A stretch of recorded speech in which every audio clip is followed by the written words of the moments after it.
Hello, geeks and ghouls. Let's get comfortable, pour ourselves a stiff drink, because today we're talking about sexy vampires. And not any sexy vampire, we talk about Polidori's The Vampire, which is the daddy of all sexy vampires out there. So, what the hell is The Vampire by Polidori, and who's this Polidori guy? You probably think. Well, The Vampire, a tale, was published in 1819. It's probably the first vampire story to be published in English, and it was written by Polidori, who was the physician of Lord Byron. And the way The Vampire was written is actually very interesting. See, back in 1816, Lord Byron, along with his physician, a young man named Polidori, and I cannot recall his name, his first name, so yeah, who cares about Polidori, went in a trip in Europe, and they visited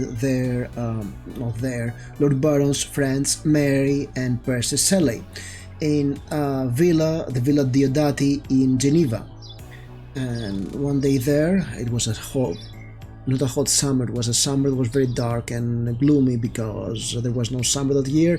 They thought they should write ghost stories. You've probably heard this tale because during that days Mary Shelley had an idea for a novel called Frankenstein, and Lord Byron also had a very short idea. It survives as a fragment, and Polidori, who had a very rocky relationship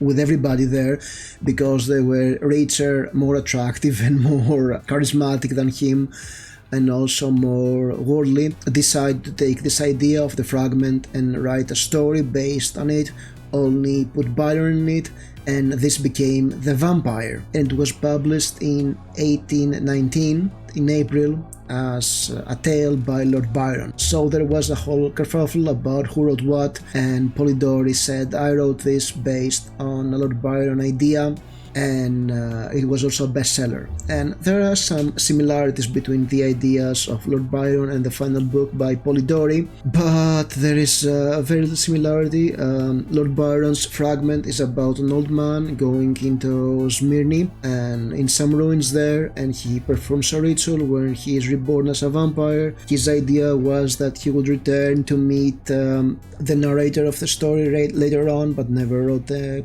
sequel for that, the rest of it, and Polidori did exactly that.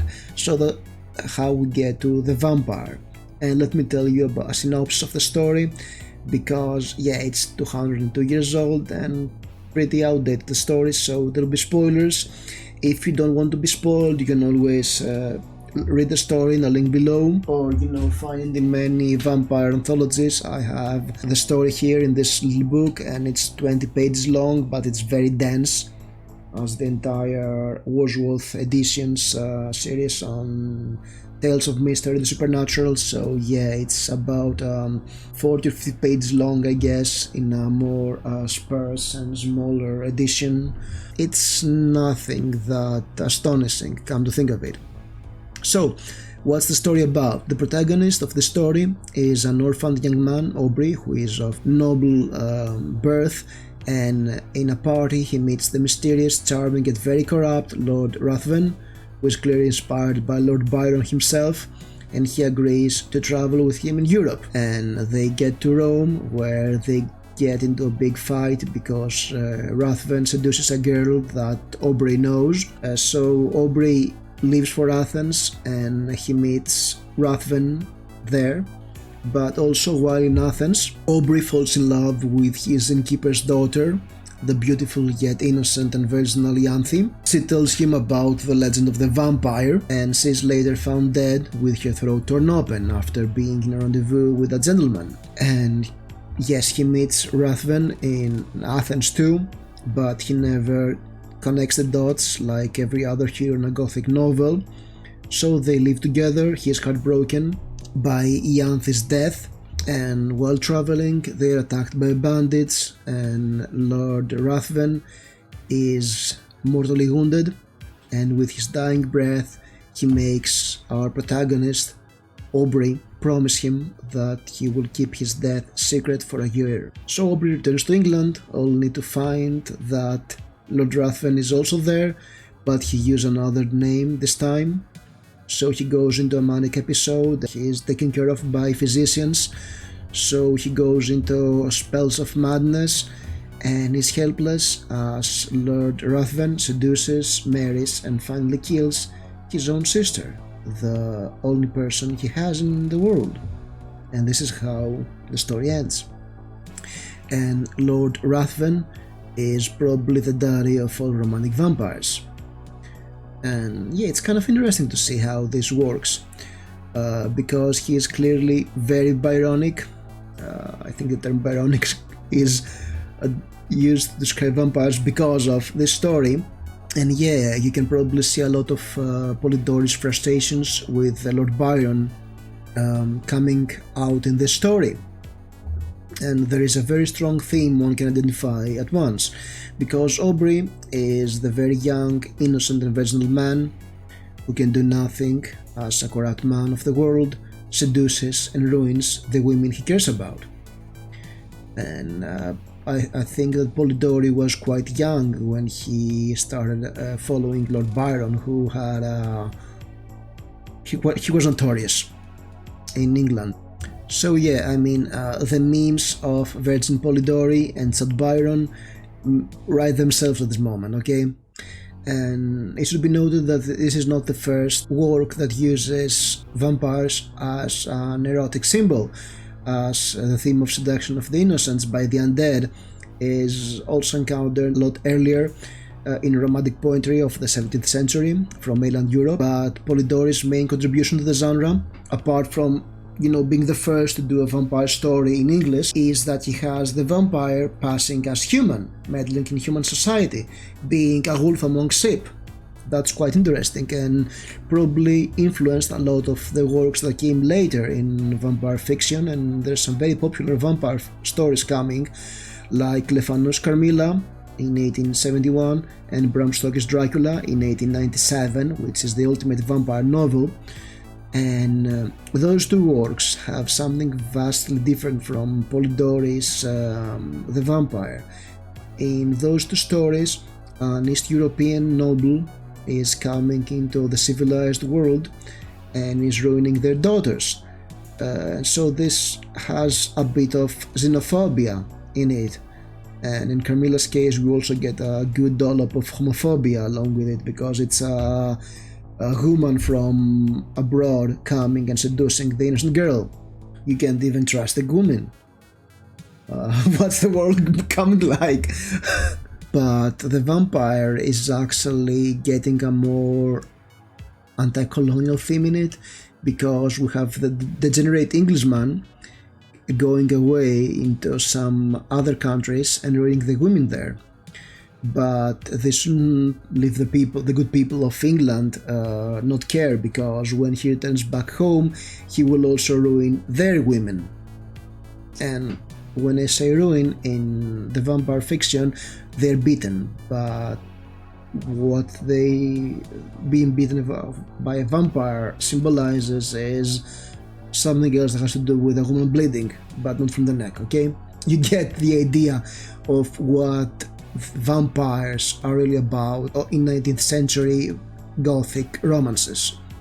Alright, so yeah, these themes, I don't believe that these themes are conscious, to be honest. As it often happens with horror, a lot of the themes that they touch are deeply taboo and social in nature, but that's incidental because horror taps into what people are afraid of at every age.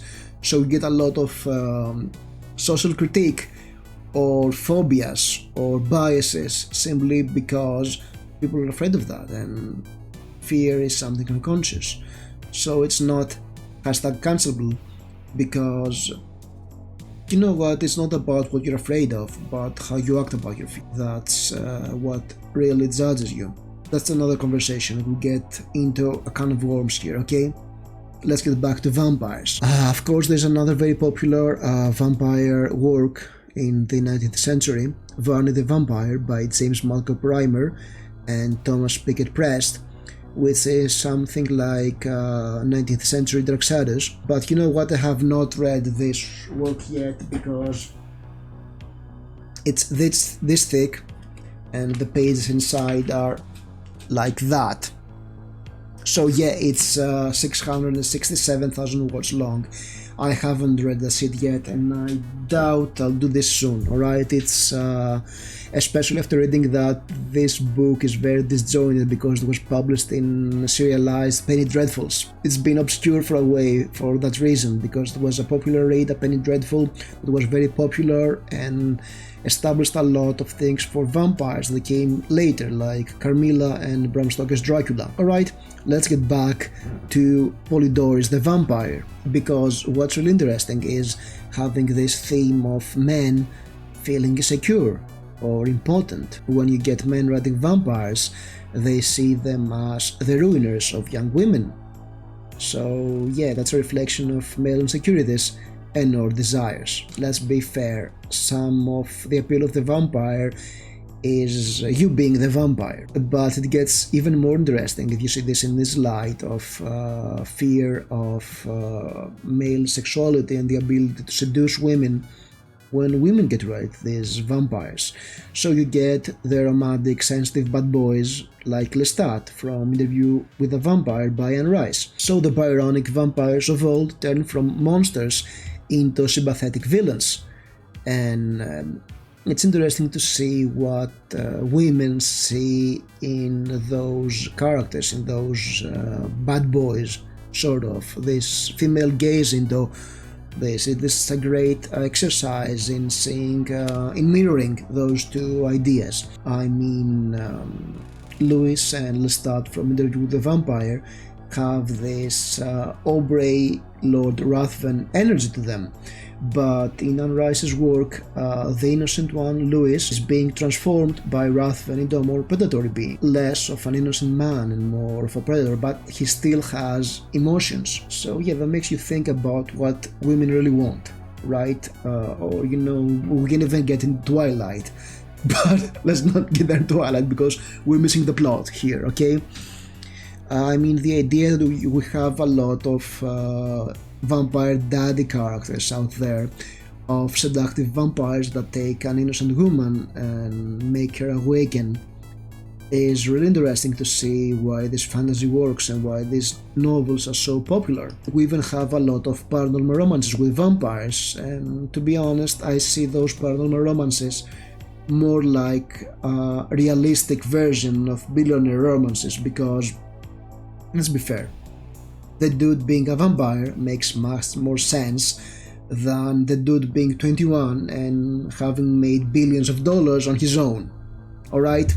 And also, if you want to flip the coin and talk about us men, we have all those succubine female vampires out there, so you can get a lot out of it, how men are afraid of sexually active women because they want to bite them, and also how they're seduced by the evil vampire but are saved by the innocent fictional hero, or the man turning into a vampire and seducing women. You can even get to vampires awakening some homosexual feelings, which is something I really can talk about this because I think somebody else can do this video, somebody from the LGBTQ demographic. Alright? So yeah, when people complain that vampires are not scary anymore, yeah, it makes sense because vampires were never exactly scary. I mean, after we got into I'm Legend by Richard Matheson, basically the scary vampires became zombies, and they are much closer to the Balkan folklore, the zombies, rather than the Byronic romantic vampires of Anglo-Saxon fiction. And yeah, it makes sense. You can go for scary cannibalistic vampires or zombie vampires, but yeah, it's not that. The popular image of the vampire as formed by Polidori's Vampire and what followed is actually a much more elegant, aristocratic and sexually in nature being. So if you want to write scary vampires, you have to think about what really scares you about sex and what really scares people about sex, and then write it. I mean, it's no accident that a lot of 90s vampire novels have to do with a person being bitten by a vampire and then becoming an out-of-control vampire. And that's because of the AIDS epidemic. That's clearly that's the connection of it. It's not a clear cut, but after a while you start to notice a lot of vampires is sexual in nature, and the fear of the vampire is sexual, or the archetype is sexual, alright? I can't tell you the best way to a woman's heart, but look at her favorite vampires, and you have a hint of the best way into her pants. Or a man's, but it's not quite the same, come to think of it. So, if anything else, what Polidori's The Vampire teaches us is that there are two types of vampires. The vampires you want to fuck, and the vampires you fear that will fuck somebody you love. The end.